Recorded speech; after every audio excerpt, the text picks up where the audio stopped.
Mardi 9 septembre 2025, chers téléspectateurs, bonsoir et bienvenue dans cette nouvelle édition. À la une des actualités de ce jour, les 390 élèves de l'école primaire publique d'Ambatoubé ont bénéficié aujourd'hui de kits scolaires offerts par le couple présidentiel à l'occasion de la rentrée scolaire 2025-2026. Cette action, qui est une habitude du président Andjira Dwell et de sa famille chaque année pour soutenir cette école située à proximité de leur résidence.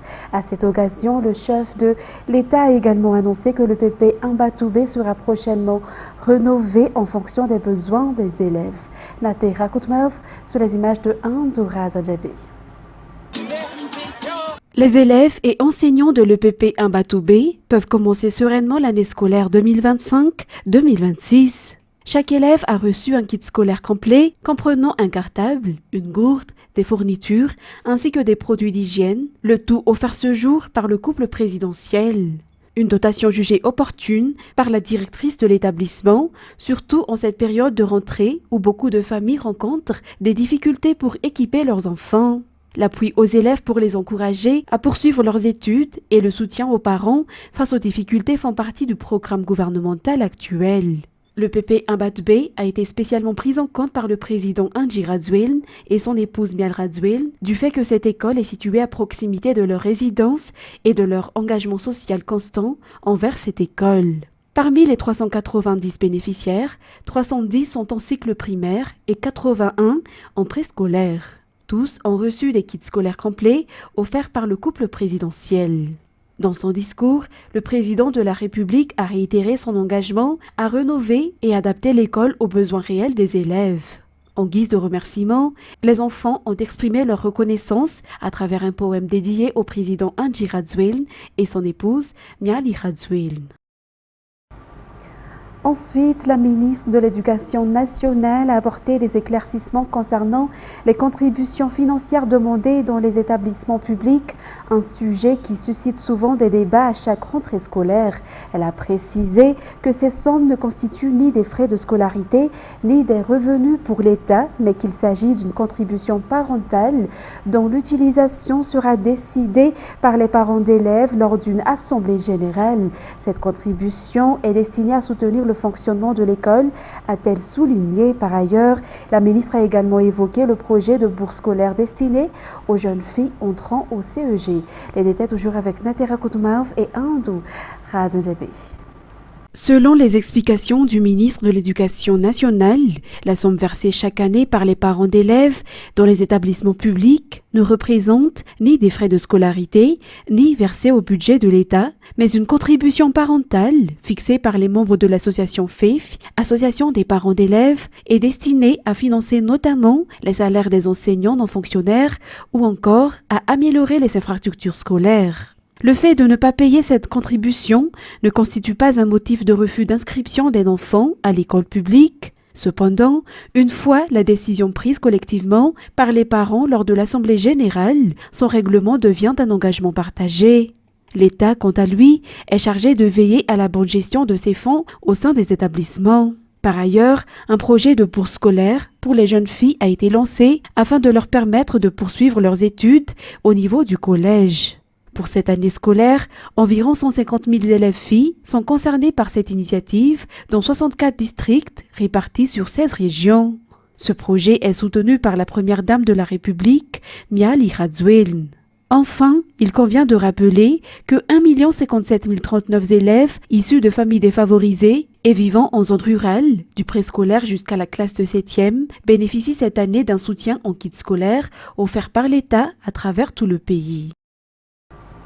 Et dans l'après-midi, le président de la République, Andjira Dwell, a tenu une réunion de travail avec le représentant du FMI ou Fonds monétaire international au Palais d'État à Diablou pour faire le point sur la situation économique et sociale à Madagascar. Dans son allocution, le chef de l'État a rappelé que l'essentiel pour l'État malagasy est la stabilité économique et sociale à Madagascar. Il a notamment fait le point sur la bonne gouvernance et le prix à la pompe. Preuve de cela, la baisse du prix à la pompe. Natera Koutmev et Andoura Zadjabé. La vision du président de la République de Madagascar, Andjira Dwell, reste inchangée. Le développement du pays, l'attention constante portée au social et l'amélioration des conditions de vie du peuple malgache. Cette vision repose sur 3 axes majeurs qui constituent les piliers de la politique générale de l'État: la bonne gouvernance, la transformation agricole et l'industrialisation. Le président Andrzej a affirmé que des stratégies et des plans d'action efficaces ont été mis en place par son gouvernement pour atteindre ces objectifs. Toutefois, Madagascar a besoin de soutien des bailleurs de fonds pour pouvoir les réaliser pleinement, car le pays ne peut y parvenir seul. Tout est déjà inscrit dans un cadre de programme cohérent et la confiance est établie entre Madagascar et ses partenaires techniques et financiers, tels que le Fonds monétaire international ou FMI, permettant de bénéficier de leur financement à travers notamment le FEC et le FRD.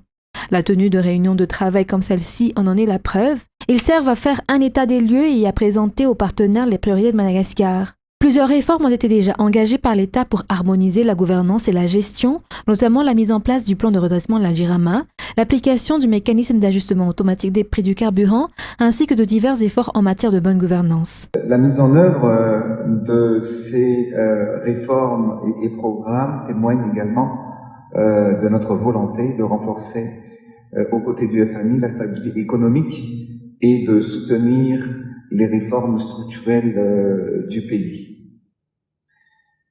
Concernant le carburant, je tiens à préciser que nous avons donc appliqué l'ajustement automatique du prix à la pompe, mais surtout progressivement nous nous rapprochons sur la totalité des produits, sur la vérité des prix. Ainsi pour le pétrole lampant par exemple, le prix au litre est passé de 2430 ariars en janvier à 3380 ariars aujourd'hui, soit une hausse de 40%.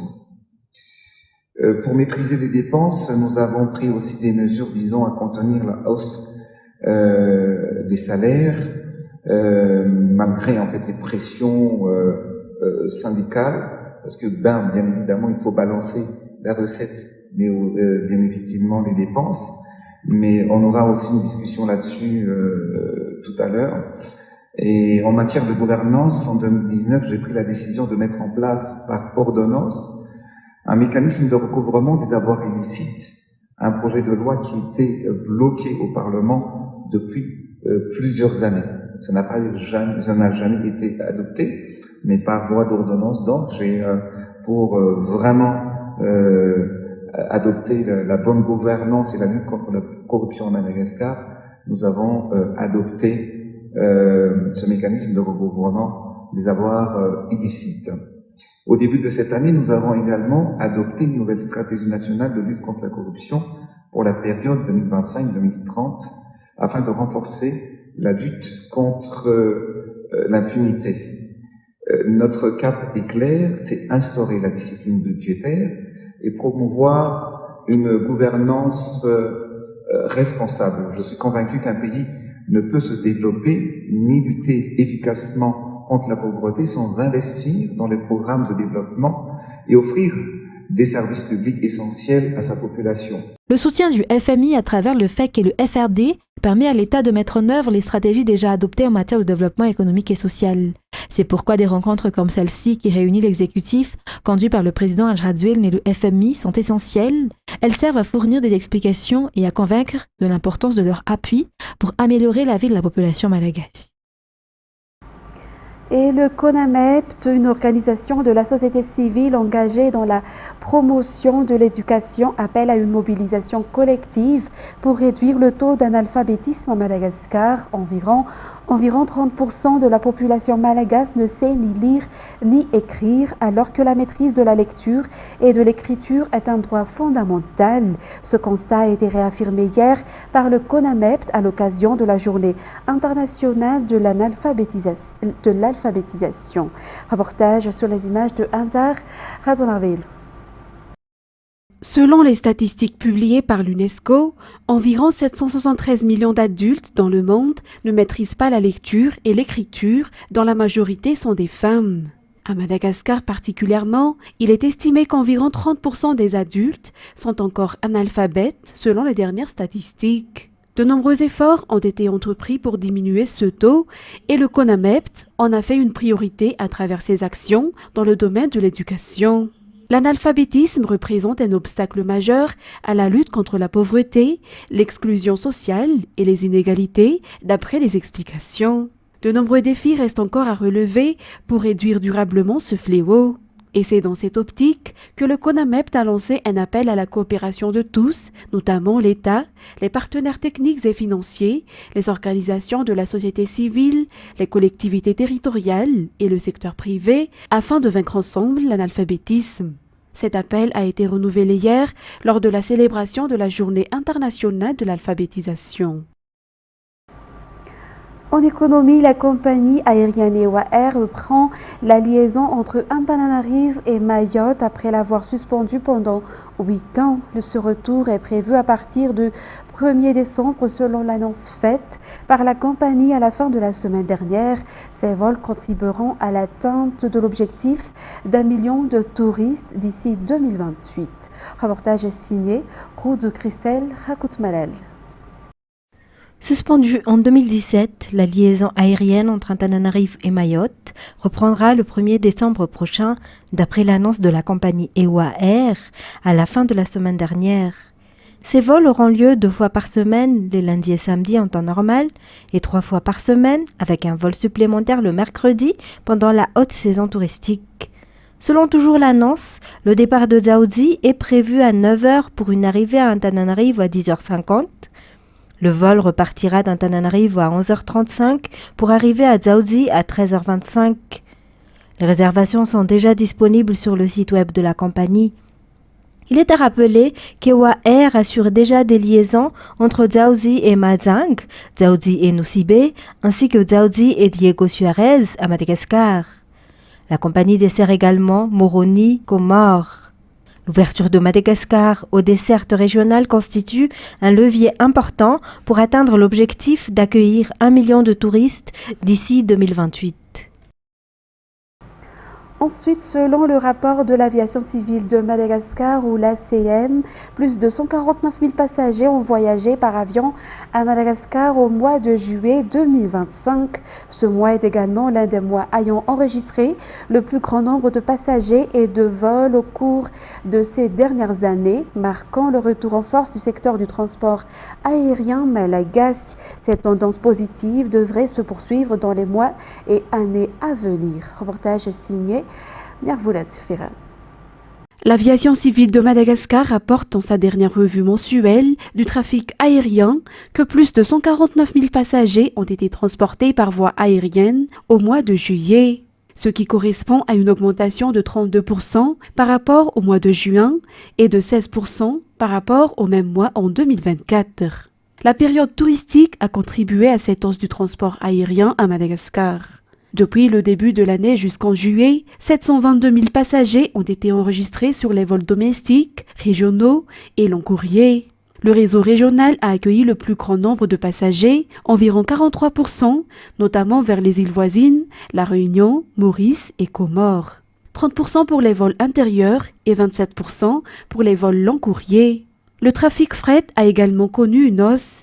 Selon l'ACM, cela s'explique par la croissance de la demande commerciale, le développement du tourisme intérieur ainsi que l'arrivée de touristes. Plus de 1800 tonnes de marchandises ont été transportées en juillet 2025, selon toujours l'ACM, le réseau régional étant le plus sollicité. 51% des marchandises provenaient des îles voisines, 46% des vols long courrier et 3% des vols intérieurs. Cette hausse du transport de passagers et de marchandises par voie aérienne se traduit par des revenus importants pour l'économie et le tourisme. Et de nombreux jeunes s'intéressent aujourd'hui à l'entrepreneuriat et à la création d'entreprises. Cependant, plusieurs obstacles freinent encore le développement de leurs activités économiques. Et face à cette situation, un accompagnement est nécessaire à travers des événements économiques organisés dans le pays, selon le président du groupement des entreprises de la région de Vakina Karaj. L'un des objectifs de l'événement économique vitrine du Vakina Karaj est d'offrir des opportunités aux jeunes entrepreneurs locaux. Anne Martina sur les images de Sech Indianab. La région Vakina Karaj recèle de nombreux secteurs économiques potentiels. C'est l'une des zones les plus productives de Madagascar Et actuellement, de nombreux jeunes de la région s'intéressent à l'entrepreneuriat, notamment dans les domaines de l'agriculture et de l'élevage. Toutefois, ils ont besoin de soutien pour pouvoir contribuer pleinement au développement économique local, selon les informations. C'est dans cette optique que l'événement vitrine du Vakina Karaj est organisé pour valoriser davantage les jeunes entrepreneurs, notamment ceux qui sont en phase de création d'entreprise. Cet événement économique se tiendra du 11 au 13 septembre à Antirabé. Il rassemblera diverses entreprises, des artisans, des agriculteurs, des éleveurs ainsi que des opérateurs économiques. Dans un autre sujet, la Fédération des associations féminines de la province de Hunan en Chine partagera son expertise et formera les femmes dans le milieu rural à Madagascar. Cette formation portera principalement sur la culture du riz hybride, une technique qui sera diffusée dans les zones rurales à travers tout le pays. Dans ce cadre, une collaboration est mise en place entre la Fédération, le ministère de l'Enseignement technique et de la formation professionnelle, ainsi que le secrétariat d'État chargé de la souveraineté alimentaire. L'objectif est de promouvoir une production agricole durable menée par des femmes rurales dans toute l'île. Anna Martina, sur les images de Anzar Razonaville. Un accord de partenariat a été signé aujourd'hui entre le ministère de l'Enseignement technique et de la formation professionnelle, le secrétariat d'État chargé de l'autosuffisance alimentaire et la Fédération des associations féminines de Hunan en Chine. Cette coopération vise à dispenser une formation aux femmes rurales malgaches dans le domaine de l'agriculture, notamment dans la culture du riz hybride. La production de riz hybride fait partie des projets présidentiels visant à augmenter la productivité rizicole et atteindre l'autosuffisance alimentaire. Et dans le cadre de ce projet, les femmes rurales seront particulièrement ciblées.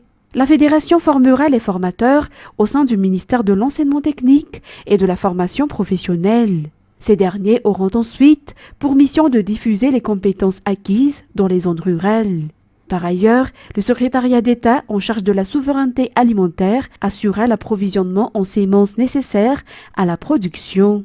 Ce projet contribuera à l'amélioration des conditions de vie des femmes rurales en augmentant leurs revenus grâce à la production agricole, selon toujours les explications. Et dans un tout autre contexte, la pose de la première pierre marquant le début des travaux de construction de la tribune et des vestiaires du terrain du CFFA à Yavlou aura lieu demain en présence du président de la République, Anji Razouel. Un projet qui s'inscrit dans la vision d'extension et de rénovation des infrastructures sportives pour soutenir le sport malagasy, en particulier le football. Reportage sur les images de Anzar Razonaville.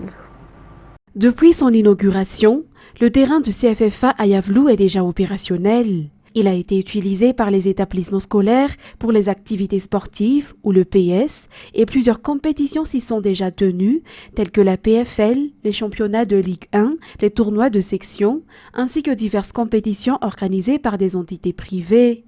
Moins de 2 ans après l'achèvement du terrain, les travaux de construction des tribunes et des vestiaires vont commencer. La cérémonie de pose de la première pierre se tiendra donc officiellement demain en présence du président de la République, Anji Razouel. Avant cette pose de la première pierre, une autre cérémonie aura lieu, notamment l'inauguration de l'école primaire publique Manara Bench, située également à Yavlou, dans la commune d'Andouaran-Fouti. Une cérémonie qui sera également dirigée par le président de la République, Anji Razouel.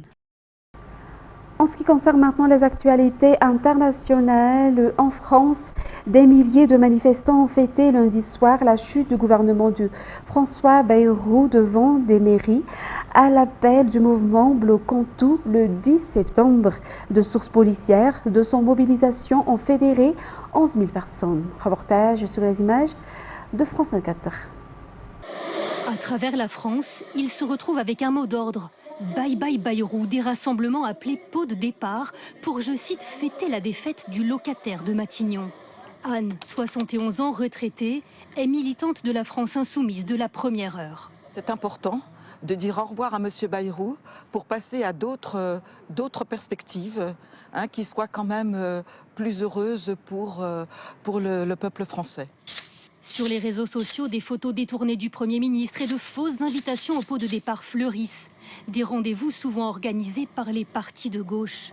Un appel auquel a répondu Gabin Marjolais, 21 ans, étudiant à Lille. Il est obligé de travailler après la fac pour joindre les deux bouts. Il y a un ras-le-bol. Je regarde toutes mes dépenses, tout ce que je fais, je me le note. Et je regarde des fois, je sors pas, je vais pas du tout au cinéma, j'ai pas du tout ce genre de pratique. Les participants rejettent en bloc les propositions d'économie de François Bayrou, comme Agnès Pinson, 57 ans, salariée chez EDF et militante aussi chez la France Insoumise. Les 2 jours fériés qu'on nous supprime, mais de quel droit on nous supprime des jours où nos anciens se sont battus pour tous ces acquis sociaux, quoi. C'est des batailles qui ont été menées et sous prétexte qu'il faut réduire la dette. Mais il y a d'autres solutions que de encore une fois faire payer plus aux gens qui bossent, quoi, et qui n'en peuvent plus. Des rassemblements en guise de répétition générale, 2 jours avant la journée de mobilisation du 10 septembre, où la plupart des participants ont promis de venir tout bloquer. Ensuite, l'administration Donald Trump a annoncé lundi lancer une opération de la police fédérale de l'immigration à Chicago contre les pires des pires immigrés illégaux criminels, au moment où le président américain menace d'y déployer des militaires de la garde nationale. France 24. Non à la peur, non à la police fédérale de l'immigration. Tel est le message scandé par ces manifestants réunis à Chicago pour protester contre l'annonce par l'administration Trump ce lundi du lancement d'une opération baptisée Midway Blitz. Que des gens soient arrêtés en pleine rue, arrachés à leur famille, ce n'est pas normal, ce n'est pas acceptable.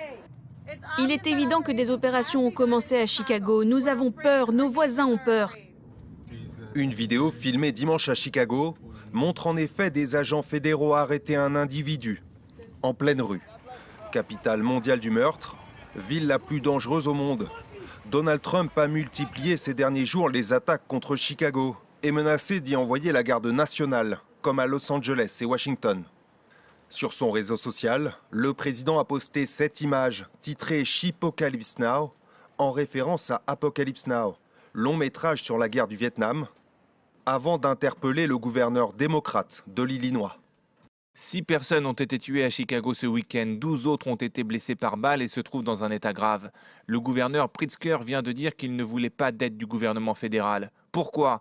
Qu'est-ce qui ne tourne pas rond chez ce type ? Selon l'organisation de défense des droits CCJ, la criminalité baisse pourtant depuis 2021 à Chicago. En 3 ans, le nombre d'homicides a même diminué d'1 tiers. Pour cet avocat, l'administration Trump veut gonfler ces chiffres, quitte à bafouer le droit. Le principe d'équité tel que nous le connaissions en matière de respect des procédures judiciaires qui permettait de faire valoir ses droits, d'aller devant les tribunaux et de plaider sa cause dans un environnement impartial, je pense que cette époque est révolue. Ce lundi, la Cour suprême a levé les interdictions de contrôle basées sur certains critères comme l'origine ou la langue parlée à Los Angeles. Cette levée des restrictions avait été imposée par une juge fédérale en juillet. Une victoire pour le camp Trump, de mauvais augure pour Chicago. Et l'armée israélienne a annoncé avoir mené ce mardi des frappes contre des responsables du mouvement islamiste palestinien Hamas après que des explosions ont été entendues à Doha, la capitale du Qatar. Reportage signé France 24. Bonjour. Oui, l'armée a confirmé tout de suite ses frappes sur la capitale du Qatar, Doha. Il était 15 h environ lorsque un panache de fumée s'est élevé dans le ciel de la capitale. On a vu plusieurs vidéos le documentant. Alors la cible n'est pour l'instant pas extrêmement claire. Le bâtiment ciblé en tout cas, il pourrait s'agir d'un bureau du Hamas au Qatar. Le Qatar dit à l'inverse que ce sont les domiciles des dirigeants du Hamas qui ont été ciblés. Et si les Israéliens ont revendiqué avoir visé des dirigeants du Hamas, pour l'instant pas de confirmation quant au nom des personnes qui ont été tuées. Il y a plusieurs noms bien connus ici qui circulent parmi les négociateurs du Hamas dans le cadre des négociations pour un cessez-le-feu, comme Khalil Al-Khaya, Khaled Mashal, Khalil Al-Khaya qui est donné pour mort par plusieurs chaînes arabes dont la chaîne Al Arabiya. Pas de confirmation à l'heure actuelle. Et puis la question qui se pose un peu plus d'1 heure après cette frappe, c'est celle de la coordination ou non d'Israël avec les États-Unis. Y a-t-il eu un feu vert américain pour cette frappe au Qatar? C'est en tout cas ce que dit un responsable israélien à la chaîne 12. Pour l'instant, pas de confirmation de la part des Américains. Il y a eu plusieurs frappes depuis le début de la guerre visant des dirigeants du Hamas ou du Hezbollah à l'étranger, notamment, on s'en souvient, à Téhéran, la frappe qui avait visé Haniyeh, ainsi que cette frappe sur un bâtiment consulaire iranien à Damas. Mais c'est la première fois qu'une frappe de cette ampleur touche le Qatar. Le Qatar, c'est un pays clé dans la région qui a été aussi bien un financeur du Hamas pendant des années qu'un pays clé dans le cadre des négociations comme celles qui ont lieu en ce moment. Et c'est avec ce reportage que nous clôturons cette édition d'aujourd'hui. Mesdames et messieurs, nous vous remercions de votre fidélité. Excellente soirée en notre compagnie. Au revoir à tous.